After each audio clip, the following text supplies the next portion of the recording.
একদিন রাজসভায় মহারাজ কৃষ্ণচন্দ্র ছিলেন খোশ মেজাজে। গোপাল কিন্তু সেদিন একটু অন্যমনস্কই ছিল। মহারাজ কৃষ্ণচন্দ্র গোপালের সাথে কিছু ঠাট্টা করার উদ্দেশ্যে গোপালকে একটা কাজ দিলেন। গোপাল এমন ভাব করলেন যেন তিনি মহারাজের কথা মতো সেই কাজটা করতে রাজি নন। তাহলেও দাঁড়িয়ে বললেন, মহারাজ, আজকে কি কাজটা করতেই হবে? আজ আমার ঠিক ভালো লাগছে না। মহারাজ তখন মুচকি হেসে বললেন, কি গোপাল, তুমি আমার আদেশ শুনছো না?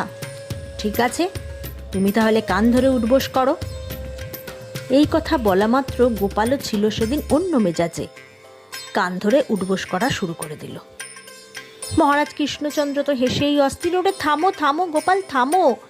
ওহ, আমি তো এমনি বললাম, সত্যি করে তো বলিনি। গোপাল তখন বললেন, না মহারাজ, আপনি যখন আদেশ দিয়েছেন সেটা তো পালন করতেই হবে, আমার কোনো অসুবিধা হচ্ছে না। গোপালকে থামিয়ে মহারাজ কৃষ্ণচন্দ্র তাকে বাহবা দিলেন।